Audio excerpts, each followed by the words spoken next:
Dr. Chopra, you spoke about and wrote in your books that coffee is one of the most important protectors of health.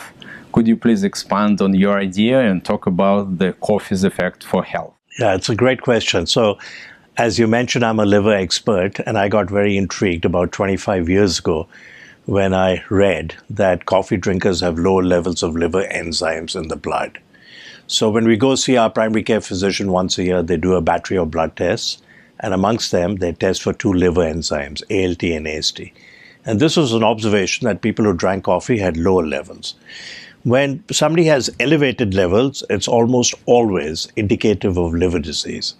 So this was intriguing, but what does it mean? Maybe there's something in coffee that interferes with the assay, and so you get lower levels. But then studies came out that coffee drinkers have less hepatic fibrosis. They have less scar tissue in the liver. If there's lots of scar tissue in the liver, totally distorting the liver architecture, with islands of liver cells totally surrounded by scar tissue, fibrosis, we call it cirrhosis. So coffee drinkers had lower levels of liver enzymes, they had less fibrosis. Then a study in gastroenterology that people who drank 2 cups of regular coffee a day had a 50% reduction in hospitalization and mortality from chronic liver disease. It turns out that primary liver cancer arising in the liver, is now the 3rd leading cause of cancer mortality in the world.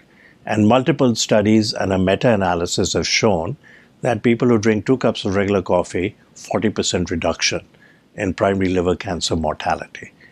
So lower liver enzymes, less scarring, less fibrosis, less hospitalization, less mortality, less liver cancer. It turns out that coffee drinkers also have a lower risk of 4 other common cancers: metastatic prostate cancer, colon cancer, skin cancer, including malignant melanoma, very deadly skin cancer, and endometrial cancer. So 5 cancers, people who drink coffee have a low incidence. Low risk of Parkinson's disease, low risk of cognitive decline, early dementia, lower risk of type 2 diabetes.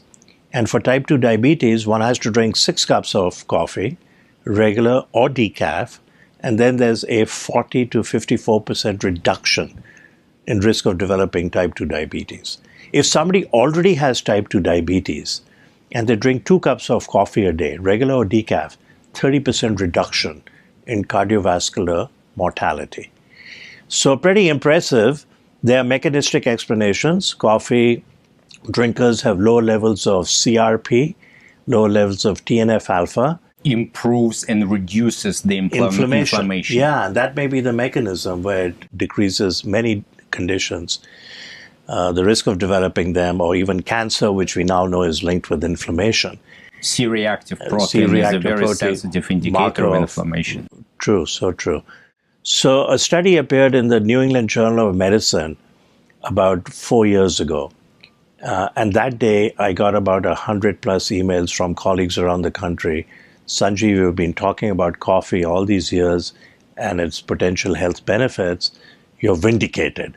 And the study in the New England Journal of Medicine that said men and women who drink coffee have lower total and cause-specific mortality.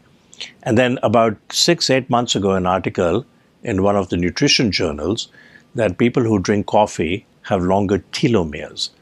So telomeres were described by Elizabeth Blackburn, an Australian scientist. She got the Nobel Prize in Medicine or Physiology in 2009 with 2 other colleagues. And shortened telomeres are linked with accelerated cellular aging. So who has shortened telomeres? Mothers of chronically disabled children, caregivers of people with Alzheimer's. Who has longer telomeres? And by inference, they may live longer. We think they'll live longer. People who exercise, people on the Mediterranean diet, people who meditate, and then the recent study that people who drink coffee have longer telomeres.